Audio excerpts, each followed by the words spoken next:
we're going to take two pieces of fabric and sew them together into one. And first we have to look at the difference between the pins here, okay? These are silk pins, and they're extremely thin, and that's what we're going to use in this project because we can sew over a silk pin. This is a draping pin, and you can see it's a much thicker, much heavier pin, so we're not going to use that one because if you sew with that one, you will break the sewing machine needle. Okay, so this is your right side, and this is your wrong side of your fabric. You're going to put your two right sides together. So you place your two right sides together, and you line them up perfectly. I'm lining up my top, and I'm lining up my sides. You then take your silk pin, and you put it in, and then back out again, so that the part is sticking out away from the fabric. Okay, so about 1.5 inches away from that. Put it in and back out again.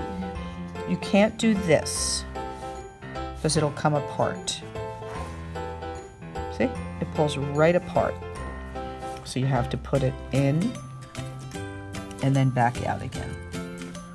And you pin all the way down, making sure that your sides are lined up. And now we're going to take it to the machine and sew it. Okay, so now we're going to sew. So what we're going to do is we're going to line the fabric up here. Okay, and can you see under there? There's lots of different measurements. So I'm going to keep it on this measurement right here. The next thing I'm going to do is a little arm, and that arm goes down, and then that sends the foot down. Okay, you lift it, and then the foot lifts, and then you put it down, it goes down. You want to start at the very top of your fabric.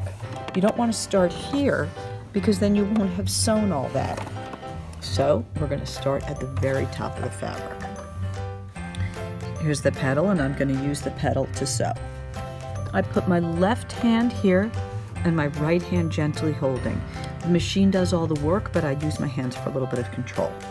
Okay, so my machine is threaded. Starting at the top, I'm going to sew down 1, 2, 3. Now I'm going to hold this button, which is the reverse button, and go back 1, 2, 3. That's called a back tack. Okay, and what it did was it sewed down a little bit, then back and down, and now I'm just going to sew. That will ensure that the fabric does not come apart. We'll show you after. Now I'm going to sew.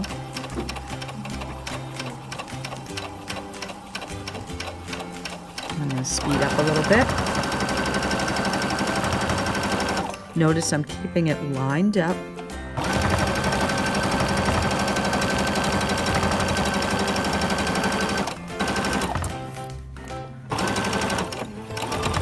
I come to the end. I hold this down in Backtack. And now I'm going to sew right off the end. I lift my arm, I roll my wheel forward. Remember to always roll it forward. I pull my fabric out, and then I have a razor right here. Using 2 hands, I can cut that. Okay, let's look at my seam. Looks pretty good. Could have been a little better here. See how I wasn't quite perfectly straight? So I'm gonna have to do better next time. But notice the back tack. Notice at the top and the bottom, I went back and forth, and now you're not gonna be able to get that apart. That's really solid. So the next thing we're gonna do is remove the pins. Take the pins out. Okay, this is kind of the fun part. And we'll open it up, and now we're going to press that flat. I'm going to lay this on the ironing board, and I've got a nice 1-inch seam here.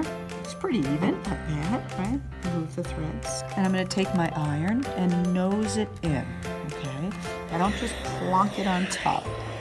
I start here. It's steaming because it's got water inside it, which is great. It's going to do a really good job. And I press that nice and flat. That looks so good. And afterwards, I'm going to get all these little threads off so it looks perfect. Okay. Then I flip it over. I check to make sure that's flat there. Okay. And I just let the iron do its job. It doesn't need, I don't need to push it.